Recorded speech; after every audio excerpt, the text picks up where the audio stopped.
So முக்கிய குறிப்புகள் 42வது அத்தியாயம். எகிப்தில் செல்வாக்கு மிக்க நபராக இருக்கும் யோசேப்பு பல ஆண்டுகளுக்கு முன்பு தன்னை அடிமையாக விற்று போட்ட சகோதரர்களை சந்திக்கிறார். உணர்ச்சி வசப்பட்ட மீண்டும் இணைவது, மாறுவேடம், ஏமாற்றம் மற்றும் வெளிப்பாடுகள் ஆகியவற்றை இந்த அத்தியாயம் கூறுகிறது. யோசேப்பின் தீர்க்க தரிசன சொப்பனங்களை முறியடித்த மனித முயற்சிகள் இருந்த போதிலும் தெய்வீக தலையீடு மேலோங்குகிறது. யோசேப்பு தன் சகோதரர்களின் நேர்மையையும் கடந்த கால செயல்களுக்கான வருத்தத்தையும் சோதிக்கிறார். நமது கடந்த கால தவறுகளை எதிர்கொள்ள இந்த அத்தியாயம் நம்மை ஊக்குவிக்கிறது. யோசேப்பின் சகோதரர்கள் குற்ற உணர்வாலும் பயத்தாலும் போராடுகிறார்கள். யோசேப்புடனான அவர்களின் சந்திப்பு சமரசத்திற்கு ஒரு வாய்ப்பாக மாறுகிறது. நமது தவறுகளை ஒப்புக்கொள்வது, மன்னிப்பு கேட்பது நமது ஆன்மீக பயணத்தில் இன்றியமையாத படிகள் என்பதை இது நமக்கு நினைவூட்டுகிறது. 43ஆம் அத்தியாயம் சகோதரர்களின் மாற்றத்தை மையமாக கொண்டுள்ளது. குறிப்பாக யூதா தலைமைத்துவத்தை, பொறுப்புணர்வையும் காட்டுகிறார். He takes responsibility. இது பயம் மற்றும் இழப்புடன் யாக்கோபின் போராட்டத்தையும் குடும்பத்தின் சோதனைகளுக்கு மத்தியில் கடவுளின் பரந்த ஏற்பாட்டையும் பிரதிபலிக்கிறது. இந்த அத்தியாயம் பாவத்திற்கு பிறகு ஆவிக்குரிய மறுசீரமைப்பை நமக்கு போதிக்கிறது. After we sin, we seek forgiveness and we come together for reconciliation. So this chapter teaches us forgiveness and reconciliation. 44ஆம் அத்தியாயம் மனம் திரும்புதல், மன்னிப்பு மற்றும் துன்பத்தின் உருமாறும் வல்லமை ஆகிய கருப்பொருட்களை எடுத்து காட்டுகிறது. இது சகோதரர்கள் ஒற்றுமையையும் ஒருவருக்கொருவர் தியாகம் செய்ய விருப்பத்தையும் காட்டுகிறது. இது ஜோசேப்பு அவர்கள் முன்பு செய்த துரோகத்திற்கு மாறாக உள்ளது. இது முக்கிய தருணம். ஜோசேப்பு தனது குடும்பத்தினரோடு இறுதியில் சமரசம் செய்வதற்கான ஒரு களத்தை அமைக்கிறது. 45ஆம் அத்தியாயம் யோசேப்பு தன் சகோதரர்களுக்கு தன் உண்மையான அடையாளத்தை வெளிப்படுத்தி அவர்களை மன்னிக்கிறார். அவரது சகோதரர்கள் அவருக்கு செய்தது போல் அவர் செய்யாமல் மிகவும் அன்போடு தேவன் செய்த எல்லா நல்ல விஷயங்களையும் அவருடைய குடும்பத்தோடு யோசேப்பு பகிர்ந்து கொள்கிறார். தான் உயர்வதற்கு காரணமாக இருந்தது தேவன் மட்டுமே என்று தேவனை மேலுயர்த்தி பேசுகிறார் மற்றும் அவரை மன்னிக்கிறார். பார்வோன் மறுபடியும் இணைவதற்கு சம்மதிக்கிறான். தன் மகன் உயிரோடு இருப்பதை, எகிப்தை ஆட்சி செய்வதையும் யாக்கோபு அறிகிறார். இந்த அத்தியாயம் உணர்ச்சிகரமான செயலை காட்டுகிறது. யோசேப்பின் சகோதரர்கள் திகைத்து குற்ற உணர்வு மற்றும் பயத்தால் மூழ்கடிக்கப்படுகிறார்கள். நாமும் கூட நம்முடைய வாழ்க்கையில் நமக்கு தீமை செய்யும் எத்தனையோ மக்கள் நாம் எங்குமே இல்லாம போயிட்டு இருப்போம்னு நினைச்சிட்டு இருப்பாங்க. ஆனா ஒரு நாள் நம்ம நிஜமானே ஒரு பெரிய உயரத்தில் இருக்கும் பொழுது நம்மை சந்தித்தார்களானால் இதே மாதிரியான ஒரு நிலைமை நம்முடைய வாழ்க்கையிலும் வரும்.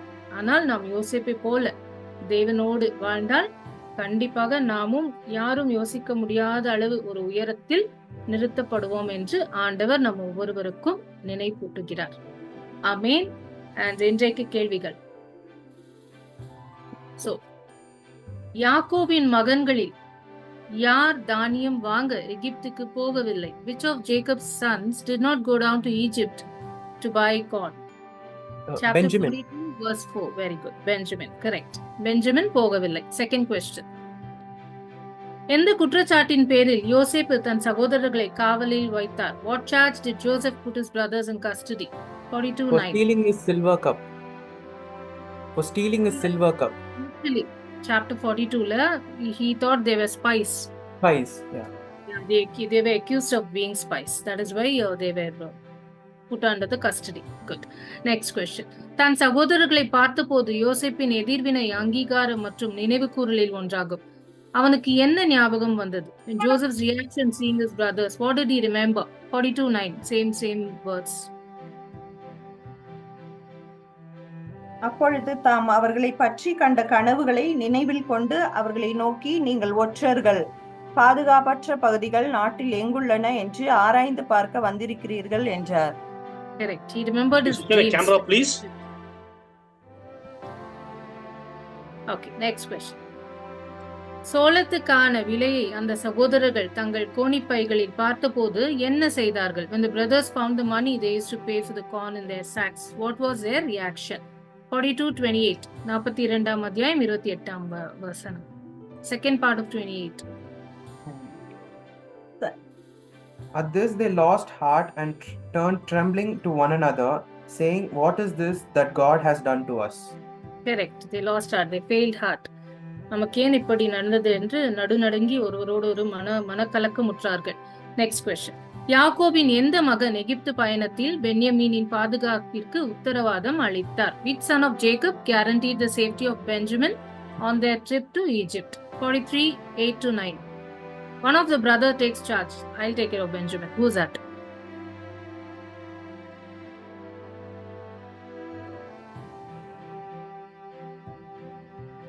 Chapter 43, verse 8 to 9. Then The name Judah of one of the brother.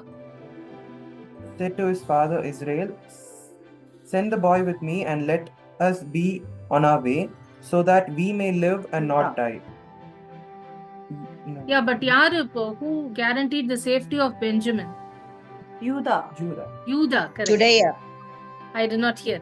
Judah took the responsibility, saying that I'll take care of Benjamin. Very good.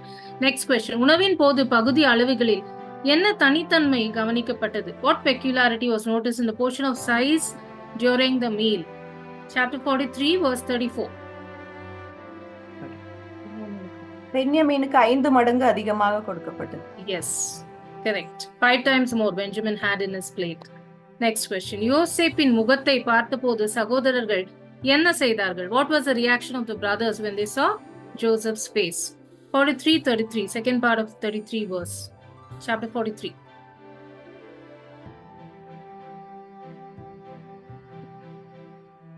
அவருக்கு முன் அவர்களில் மூத்தவன் தலைமகன் உரிமைப்படி முதலாவதாகவும் இளையவர்கள் அவரவர் வயதின்படி அமர்த்தப்பட்டதால் ஒருவர் மற்றவரை வியப்புடன் நோக்கினர்.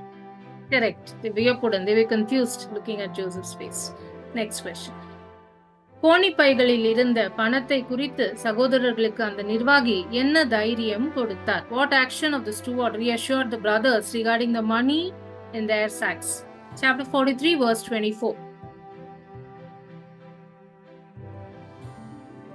When the steward had brought the men into Joseph's house and given them water, and they had washed their feet, and when he had given their donkeys fodder. Correct. Yes. தண்ணீர் கொடுத்தார்கள், பாதங்களை கழுவி கொண்டார்கள், பின்பு கழுதைகளுக்கு தீனி போட்டார்கள். Very good. Next question. சகோதரர்கள் போன பிறகு யோசேப்பு தன் நிர்வாகியிடம் என்ன செய்ய சொன்னார்? After the brothers left, what did Joseph instruct his steward to do? 44:4.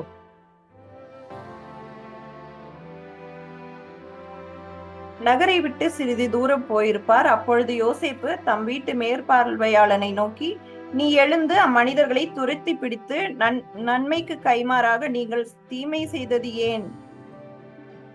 Correct. Joseph instructs them to follow the men and accuse them of theft. So that is all for today. Thank you so much for patient listening, answering, proclaiming, praying, blessing. God bless all of us. Good night. Thank you.